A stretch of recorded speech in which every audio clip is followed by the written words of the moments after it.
आदाब बजा लाता हूँ खालू जान। आदाब बेटे। इस तरह क्या देख रहे हैं खालू जान? देख रहा हूँ बचपन कितनी जल्दी जवानी का लिबास पहन लेता है। जब मैं बच्चा था तो आप जवान थे। मैं देख रहा हूँ जवानी बचपन को जवान करते करते कितनी जल्दी बूढ़ी हो गई। शाबाश। मगर बेटे तुम आए कब? यही कोई 4-5 दिन हो गए। और ठहरे कहाँ हो? एक पुराने दोस्त ने घेर लिया। Excuse me. Hello hello, speaking. जी जी, क्या कहा? अभी आ जाऊं? अच्छा अच्छा, जी हाँ जी, मैं भी हाजिर हुआ।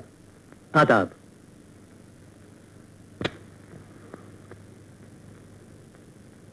बेटे जी। तुम जरा मेरे साथ आओ। कहाँ? जौहरी की दुकान पर। जौहरी की दुकान पर? हाँ, जौहरी की दुकान पर। नजमा ने बीए पास कर लिया है और मैं उसे इस खुशी के मौके पर, एक तुम आ ही गए हो तो मैं चाहूंगा कि यह हार तुम्हारी पसंद का हो। आज ही जौहरी की दुकान पर कुछ नए हार आए हैं।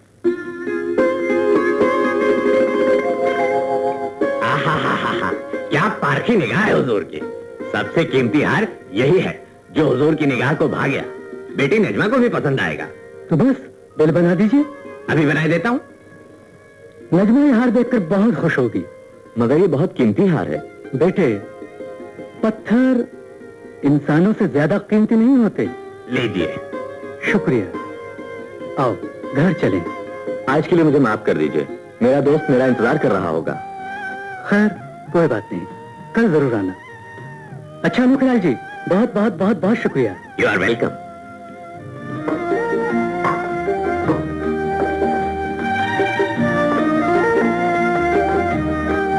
बेटे नजमा। डैडी आप? अरे देखो तो हम क्या लाए हैं तुम्हारे लिए। हाँ लवली, कितना खूबसूरत है। इसे पसंद करने वाला भी इतना ही खूबसूरत है। पसंद करने वाला खूबसूरत? हाँ बेटे, मैं तुम्हें बताना ही भूल गया। जावेद आया था। जावेद?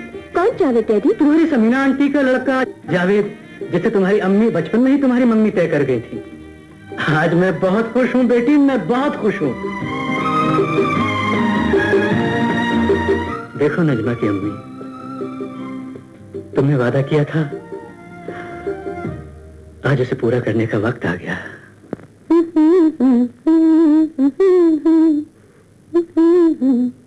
बीबी जी, आपकी चिट्ठी।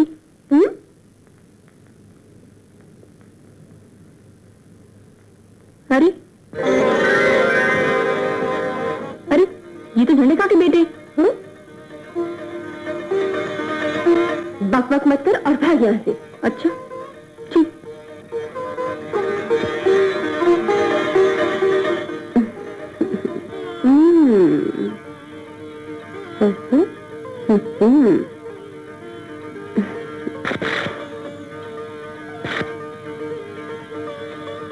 बेटी नजमा, आज अचानक मेरा खत पाकर तुम्हें ताज्जुब तो होगा।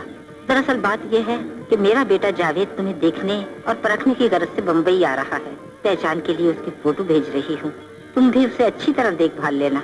वैसे मेरी दिली आरज़ू है कि तुम ही मेरे बेटे की दुल्हन और मेरी बेटी बनकर हमारे घर की जीनत बढ़ाओ। तुम्हारी खाला। तो ये बात है।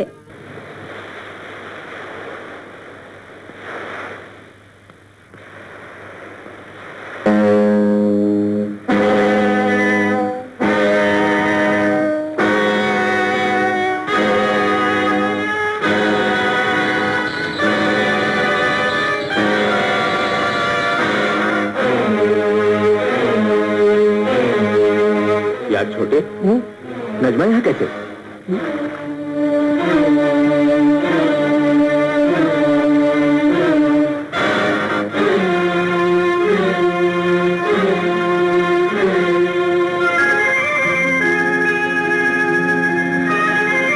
आओ देखते हैं। यार, इसमें परेशान होने की कौन सी बात? छोटे, तुम नहीं समझोगे।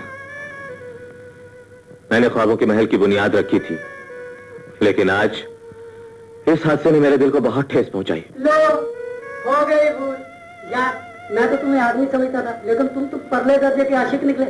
छोटे, ये मजाक का वक्त नहीं है। अबे वो मजनू की बात, कभी कभी दिल की बजाय दिमाग से भी काम लिया करो। कभी कभी आंखों का देखा और कानों से सुना भी गलत होता है। लेकिन मैं कैसे मान लूं? अबे वो बेवकूफ, इसमें मानने और ना मानने वाली कौन सी बात है? हैं? ऐसे कर, सीधा नजमा के घर में जा और साफ साफ पूछ ले। क्यों? खोटे सिक्के, तू तो बड़ी कीमती चीज है। मैं भी जाकर नजमा से मिलता हूँ। बीबी जी, क्या है? जावेद साहब आए हैं, उन्हें अंदर भेज दो। जी, बहुत अच्छा।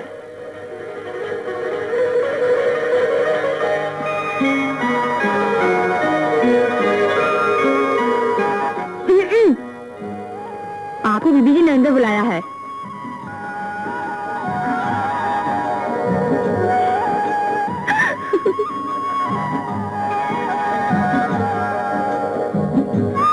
मेरा सलाम कबूल हो। तस्लीम, तशरीफ रखिए। जी शुक्रिया। मैं एक खास काम से हाजिर हुआ हूँ। फरमाइए। हमारे माँ बाप के किए हुए वादे हमारी जिंदगी के फैसले बन गए हैं।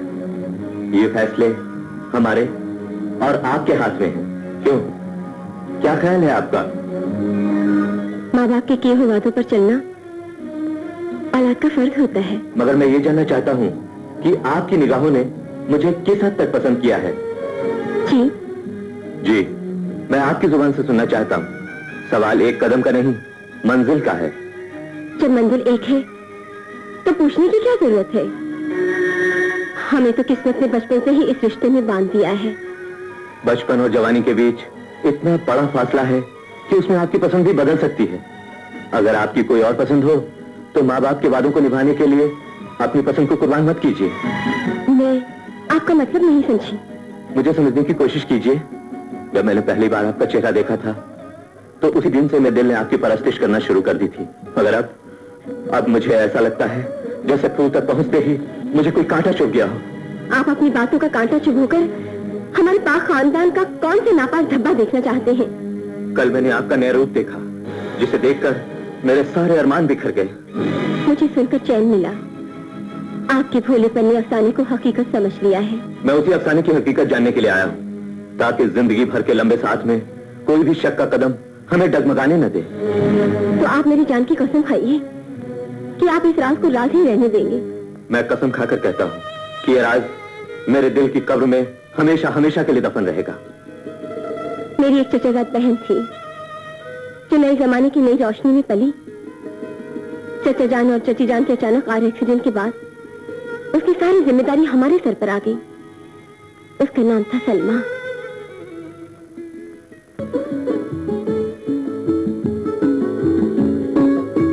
क्या बात है आपा? मुझे बचा लो नजमा, मैं अभी मरना नहीं चाहती। मैंने तुम्हारी दुश्मन, ये क्या अनाप शनाप बक रही हैं आप? चचा जान ने मेरा रिश्ता तय कर दिया है और मैं और तुम, मैं दिल का रिश्ता पहले ही किसी और से जोड़ चुकी हूँ। तो ये बात है कि आंख में चोली कब से खेली जा रही है? मेरी जान पर बनी है और तुम्हें मजाक सूझ रहा है। जान पे बनने के दिन तो अब भी आने वाले हैं। फिर मैं भी तो सुनी, कौन है वो यूसुफ हसानी जिन्होंने हमारी आपा को जुलेखा बना दिया है? एक हस्ती जो सचमुच यूसुफ हसानी है। अच्छा, क्या वो शादी वादी का इरादा भी रखते हैं या? क्यों नहीं, शादी तो नहीं करनी ही चाहिए। ये तुम्हारा ख्याल है, मैं उनका ख्याल पूछ रही हूँ। उनकी फिक्र न करो, वो तो बुरी तरह मेरे दीवाने हैं। इन दीवानों का कोई भरोसा नहीं होता आपा। तुम इनसे बात तो करो। मैं आज ही उनसे बात करती हूँ। तो तुम्हें मेरी जिंदगी से खेलने की क्या जरूरत थी? भाई अनवर तो बच्चा है और खिलौनों से खेलने का उसे शौक है। अब अगर कोई खिलौना टूट जाए तो उसमें अनवर बेचारे का क्या कसूर? अनवर, अगर तुमने मुझसे शादी नहीं की तो मैं खुदकुशी कर लूंगी। अनवर तो सिर्फ कमसिन और हसीन कलियों का गाहक है। मेरी जिंदगी पे तरस खाओ अनवर, दरिंदों से रहम की भीख नहीं मांगते। हाँ सलमा, देखो ना मुझ पे झूठे इल्जाम लगा रही। भला मुझ जैसे शरीफ आदमी का ऐसी लड़की से क्या वास्ता हो सकता है? तुम ठीक कहते हो, इसका किसी से क्या वास्ता हो सकता है। शुक्र है मेरी आंखें वक्त पर खुल गई, वरना आने वाले कल को मुझे भी यही अल्फाज सुनने पड़ते। ओहो सलमा, बात को समझने की कोशिश करो। अब समझने के लिए रखा ही क्या है। तुम गंदी नाली के कीड़े हो। मैंने तुम्हारा असली चेहरा देख लिया है। मेरा तुमसे कोई वास्ता नहीं।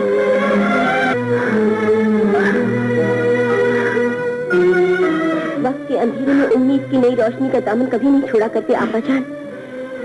खुदा का लाख लाख शुक्र है कि तुम बर्बाद होने से बच गई।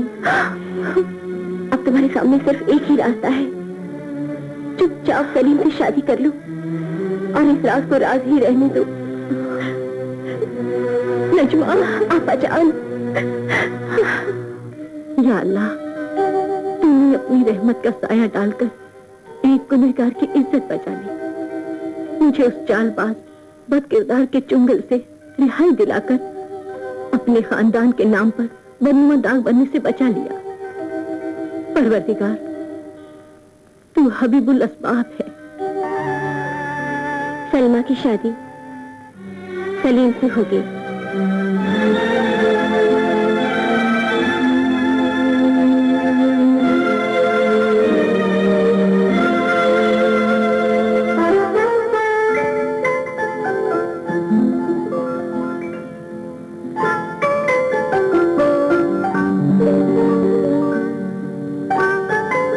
ये इस तरह आप क्या देख रहे हैं? देख रहा हूं कि तुम शादी के बाद दिन पर दिन कितनी खूबसूरत होती जा रही हो। बुजुर्गों ने सच ही कहा है कि नोट बनाया तो गया, लड़का ब्याहा तो गया। भाई हम तो शादी के बाद किसी काम के ना रहे। क्यों? शादी के बाद ऐसी कौन सी बात हो गई? क्या कहूं कमबख्त, काम में मन ही नहीं लगता।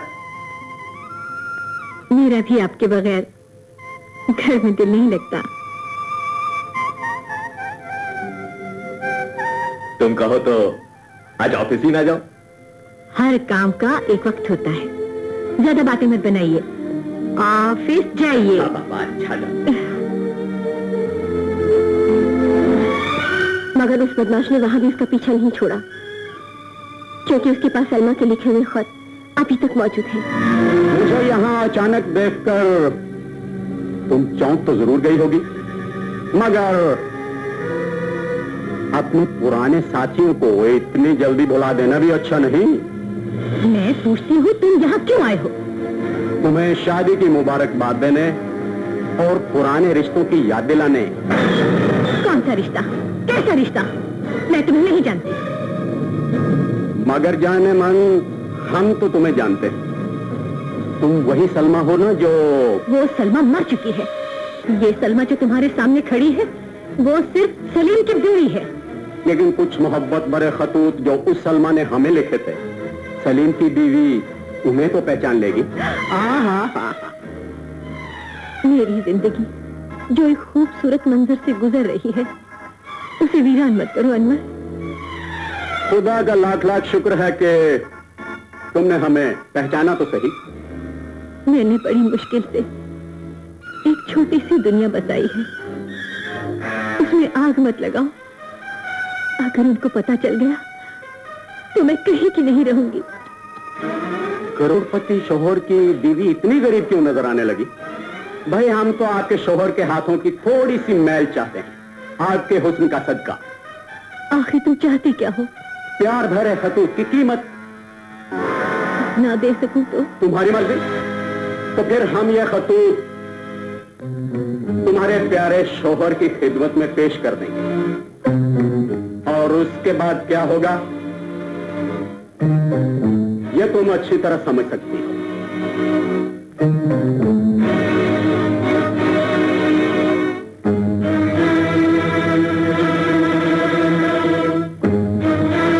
क्यों, आप क्या सोच रही हो? सोच रही हूँ कभी कभी छोटी सी भूल के लिए कितनी बड़ी कीमत चुकानी पड़ती है। समझ में नहीं आता मैं क्या करूं, कहां जाऊं। भाई क्योंकि तुम हमारी पुरानी कदरदान रही हो, इसलिए हम तुम्हें सोचने का वक्त देते हैं। और वैसे भी ठंडा करके खाना हमारी आदत में शामिल है। ठीक है, हम फिर हाजिर हो जाएंगे। खुदा हाफिज। सलमा, अब तेरे लिए खुदकुशी के अलावा और कोई रास्ता नहीं। तुम क्या समझती हो, खुदकशी करने के बाद खानदान की इज्जत रह जाएगी? तुम्हें सब्र से काम लेना होगा आपा जान। मैं किस लिए हूँ? नहीं नहीं, मैं अपने इर्द गिर्द फैले हुए कीचड़ में तुम्हें पांव रखने नहीं दूंगी। लगता है तुम मुझे अपनी बहन नहीं समझती। ऐसा मत कहो। तो फिर अपनी तलफों का बोझ मेरे कंधों पर डाल दो। मैं कसम खाकर कहती हूँ, दुनिया की हर आग का मुकाबला करके भी तुम्हें गर्म हवा नहीं लगने दूंगी।